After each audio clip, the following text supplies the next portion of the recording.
What's good? We are back with another exciting video. Now, as you probably saw from the title, we're going to talk about how you can harness the power of UGC, which is user-generated content, to build trust and engagement. Now, we're going to explore this particularly for e-commerce businesses and how they can leverage user-generated content to increase trust, engagement, and ultimately purchases, i.e. conversions. Now, I've identified two things that come before trust and something that comes after the engagement. So we've got in the title building trust and engagement, but prior to trust, you need someone to be aware that you exist. And after the engagement, you need the conversions, otherwise you don't essentially have a business. So we're going to unpack today, what user-generated content is. And if you don't know, user-generated content refers to content and text and videos, images and reviews that are created by people or customers rather than the brands themselves. We're going to talk about why it's valuable, simple things. Authenticity, building customer trust, which then leads to increased engagement, and that allows you to foster a community. So this also extends your brand reach in the process, which can lead to the conversions. It is a process. We're going to unpack why some of the most successful e-commerce brands use it and how they effectively go about doing this. So we're going to look at the statistics. We're going to dive into some of the most successful e-commerce brands and how they use their UGC strategies, and we're going to uncover them to see if it can be an effective strategy for you. So who am I? I am Keenan. I've been working in the industry for around 3 years, and we actually scale e-commerce companies, established e-commerce companies in particular. This is done using our omni-channel approach. Now, UGC is just one facet. There are multiple facets, other things that we're going to be showcasing in the channel. Usually these are the type of breakdowns or presentations that I've reserved for my clients exclusively, but I thought it would be valuable to put it out there to help some of the emerging brands break through, because some of these things, not many people talk about it, or maybe they don't articulate in a way that's understandable. So today we're going to unpack all of this. Let's get into it. So how does UGC build trust and engagement? So initially it enhances discoverability and SEO. Discoverability and SEO is going to be one of the most paramount things. If no one knows your brand exists, how are they going to be able to consume or purchase your products? It doesn't make sense. So UGC can improve the search engine rankings through new and relevant content. Not only are you getting content from your consumer, your customer, you're also allowing new customers that are like-minded to find you. So it duplicates your message and it attracts people that are aligned to your brand a lot easier. Secondly, we can look at how it boosts engagement. So it encourages interactions, conversations, a sense of community and brand around the product. How I essentially see it is a bridge from the customer to the company. Then we can look at how it increases customer trust. People often trust customers more than advertising directly. Of course, you're going to say that your product's great. However, someone else that has no affinity or has no loyalty to your product, shall we say, what do they think about it? Someone on a different side of the planet, what are they going to say about your product? And it allows you to then realize, what resonates with potential customers more. So this increased trust, again, it's like a probe that goes into the marketplace. We built up our awareness and discoverability. We built up some sort of engagement, and now we can sort of foster trust. And then the thing that you're all here for, one of the most important things, how is this going to affect your bottom line? How is this going to affect your profitability? Driving conversions. People are more likely to purchase when they see others endorsing a product. So the above sort of compound into purchases and they all stack on top of each other. So first of all, you need to be discovered, then you need people to engage with it, then you need to build trust, and of course then we want to have conversions. And these can all work together sort of in a symbiosis for you to get the result that you want, which is essentially more purchases. So as I said, they can sort of strengthen each other to not only increase the lifetime value of your customer, but also lower the customer acquisition costs. So what do I mean by that? Once you have trust, customer trust, the lifetime value of the customer is going to be higher, because once they purchased with you before, they're going to be happy to purchase with you again. Now, again, with the trust and the engagement and the fact that you're easily discoverable, if you're easily discoverable, this is going to lower your customer acquisition costs, because you're going to have to spend less in marketing in terms of creating marketing assets to get these customers. Also, the boost in engagement, we can see a decrease in things like CPM. If you don't know what CPM is, perhaps you're not advertising at the moment. If you are, you will know it's cost per milli, cost per thousand. We use this on Facebook and Google quite a lot. The amount of engagement on your posts, even your organic posts, is going to lower your CPMs, because you're essentially telling the marketing platforms that customers are enjoying the content that they see. They're going to enjoy the content that they see because it's going to be from someone that resonates with them. It's going to be someone similar to them, and it's going to be natural, authentic content. These are the ways that you can start to understand how UGC can actually build trust and engagement, and you can start to understand how these things stack on top of each other. But now we want to look at, how does this translate into the real world? This all sounds great, Keenan, but my branded content, I'm really happy with it. We're paying this agency, tons of money. What is the difference between the UGC and the branded content? How are these two going to sort of compete against each other? So in recent years at the agency, I can say that we have seen consumers often trust, or the shift has begun to lean towards user-generated content more than traditional advertising. Now, I will say it's good to have a mix. You do want to have a balance between high-quality assets and also assets that were shot on an iPhone. This is great, but we are starting to see a shift. And I've identified 4 pillars, but there's also definitive data to support them. So I found these 4 pillars, as we sort of touched on above. We've got the discoverability, we've got the engagement, the trust, and the conversions. Now, this is actually in a sort of comprehensive, or shall I say, chronological order, because we want to follow a process. I want to give you actionable steps and ways to develop this. But before we go into that, I want to show you how this is backed by reports. So a report by Stackler, a user-generated content platform from 2017, mentioned that consumers are 2.4 times more likely to view user-generated content as authentic compared to content created by brands. And this same report also stated that 79% of UGC content highly impacts purchasing decisions. So we can see that this extends beyond just impressions. Although this is important, we can see how the discoverability here also ties into the conversions, because they said that 79% of people say it highly impacts their purchasing decisions. Purchasing, conversions, practically along the same lines. Now, when it comes to engagement, a study by Comscore and Keller Fay Group found that UGC lifts brand engagement by 28%. How much of you can do with lifting your engagement on social media by 28%? This is huge. This is almost a third increase, okay? Now, trust. So a study from Curate found that 76% of consumers believe that the content that average people share is more honest than advertising from brands. So you can start to see how these are actually stacking on top of each other. And then finally, the 4th pillar that I identified that we talked about above, conversions. A report from Adweek in 2020, one of the most recent ones, suggested that UGC is 20% more influential than any other type of media when it comes to influencing millennial purchases. Now, the reason that I included this is because a lot of you would like to target the millennial crowd. Not everyone's product is going to be geared towards this, of course, but this is a huge demographic that you may want to tap into. And if we're talking about a 20% increase when it comes to millennial purchases, then this is something you want to know. So, it's important that you actually see the statistics behind these things, and it's not just coming from me, although I have a vast amount of experience working with e-commerce brands, applying some of the same frameworks. This is backed by studies and reports that I will leave the link to if anyone's interested in reading further. Now, this is non-linear. There's upward spirals and downward spirals. So it's non-linear, there's upward spirals and downward spirals. Choose your cycle. What cycle do you want to be in? I'm just going to make myself smaller.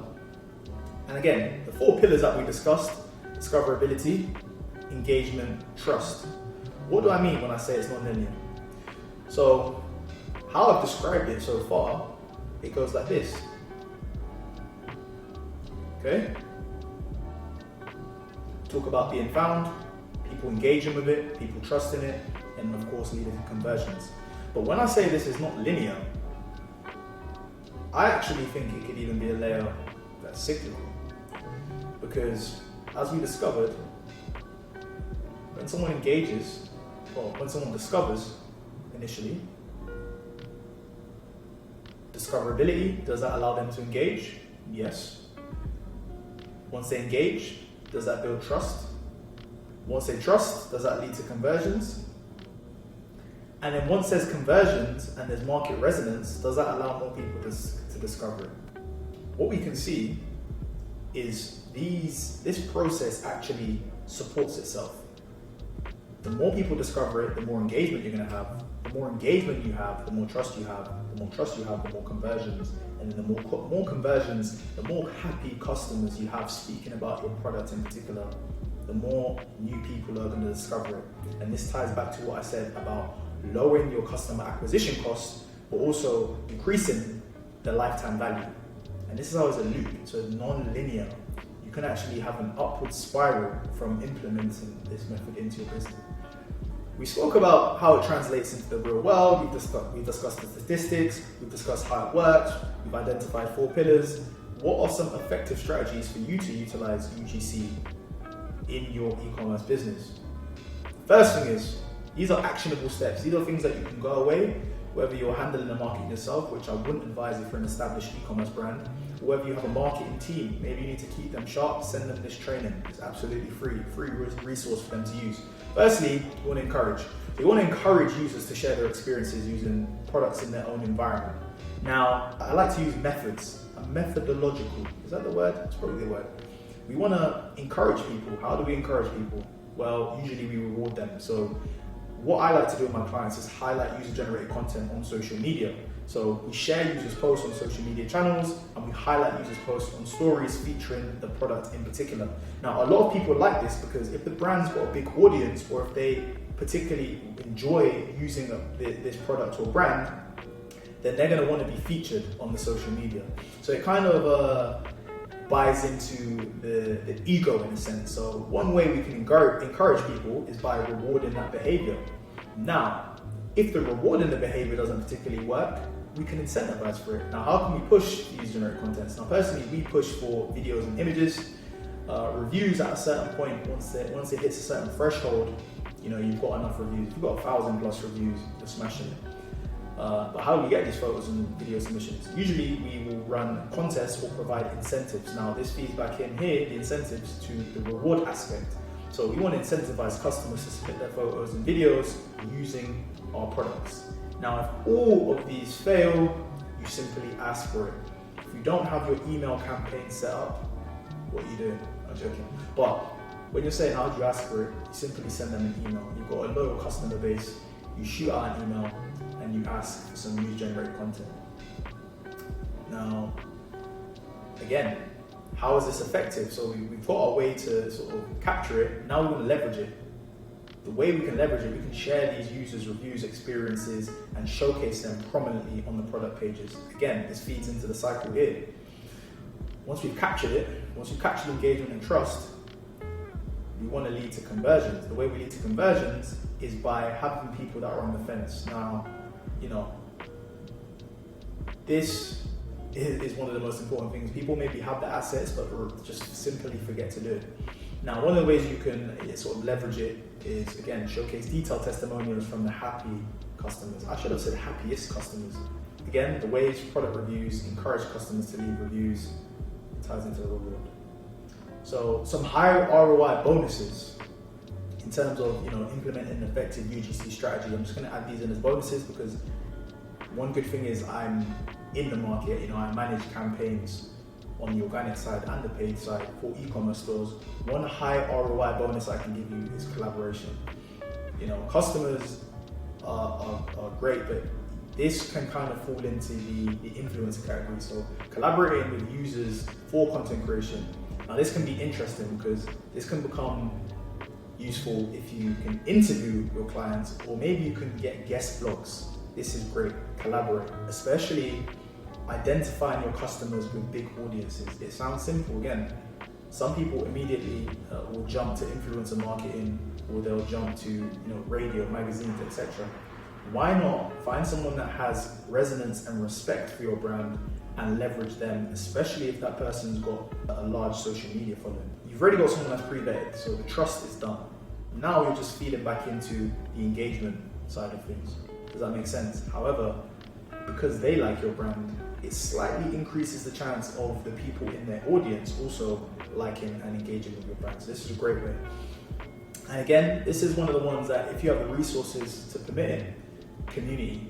Community is huge. We are seeing directions in many ways leading towards community building, community management, how can you really synthesize this? I'm probably going to make another video on developing communities, because this has been a strategy that has significantly decreased customer service for one of our clients that's got a more technical product, but it's allowed them to improve the engagement. So it's just about weighing scales. How can we lower customer service? How can we increase conversion and a sense of community forums? There are many ways to do it. You might be familiar with Discord. There is also Discourse. There is also Facebook groups. It's also super powerful if the customers themselves create it and you kind of let it do its thing. That is good. And it's also, if you get inside, you can have key insights into what the customer actually wants, because a lot of the time we're trying to provide value. We want our customers to have a good experience, and that's the best thing to do. So now you've got actionable steps. What are some of the best practices? We want to moderate the UGC. So we want to filter content to maintain our brand's image. So a lot of you will be thinking, how do we have control over what goes on? Oftentimes, once it's in the marketplace, you don't. However, of course, the content that you reshare onto your own platforms, you have complete control over. So that is one thing. Filter and maintain brand image and integrity. Always ask for permission. So, respect the user's rights and privacy. We like to often reach out to most people pretty much everyone actually, when we share their content. We like to reach out to everyone just to get the green light. Usually they get back pretty quickly because they're following, so it goes directly to their primary inbox and they're more than happy. There are ways that you can get this pre-qualified before. So of course, if you're running a contest, you let them know, in the terms and conditions that by them using a particular hashtag, you're given access to you sharing the content. So this is just important. Again, credit in the creditors. We want to highlight the importance of acknowledging and appreciating the contributors in your community and the ones that are advocates for your brand. Then again, we want to actively engage with it. Ties back into discoverability. The higher the engagement of the post, the more likely it is that these social media platforms are going to serve a particular post to people that are similar. The algorithms are getting extremely powerful, and it's why I want to sort of hone in on this without getting too stuck on it. I do just want to highlight the importance of how these things feed into each other, because with the rise of AI and technology, the technology that we're dealing with is extremely sophisticated. So you want to regularly respond. Don't ever feel like you're too big to stop responding to comments, especially when it comes to your product, to your community. What's more important than responding to the people that are either willing to buy your product or have purchased with you in the past? You're either going to lower your customer acquisition costs by being responsive, or you're going to increase the lifetime value of your customer by responding to somebody that is already familiar with your brand. So I mentioned earlier that we're going to talk about some case studies. We spoke about statistics. I've given you obviously my perspective as someone that's in the field every day. But what about some case studies for some bigger brands? How have they used it? So a lot of brands have managed to harness UGC effectively, and we've got big brands such as GoPro and Airbnb pops to mind, but we want to specifically talk about e-commerce businesses in this instance. And some of them have created entire marketing campaigns around UGC, promoting not just their products, but a lifestyle. This is huge. When we're talking about community engagement, we want them to be bought into something. How are they going to be bought into something if it's very generic or vanilla? If you're using the same agency as someone else to just create content, there's almost going to be a framework invariably. However, each individual is going to engage and use your product differently. Think about it. They're all going to have a similar ethos in terms of how they resonate with your brand or how they enjoy your brand, but the way that they formulate the content is going to be different, which just gives you unlimited angles. Okay, so let's dive into GoPro. GoPro encourages their users to share their own videos and GoPro cameras under the hashtag GoPro. Now this seems extremely simple, but I'm actually going to explain it in a bit more detail. How this GoPro seems obvious. You can do the same. Now, the best videos are then shared on their official social media accounts, even being used for television commercials. Just think about that. You know how expensive, especially the established e-commerce brands out there, you know how expensive it is to get creative, especially for television platforms. So this strategy not only provides them with free content, but it also motivates customers to create and share their own GoPro experience. Hugely important. it ties in what we said earlier. You want to reward them. They're on TV. It lowers your costs.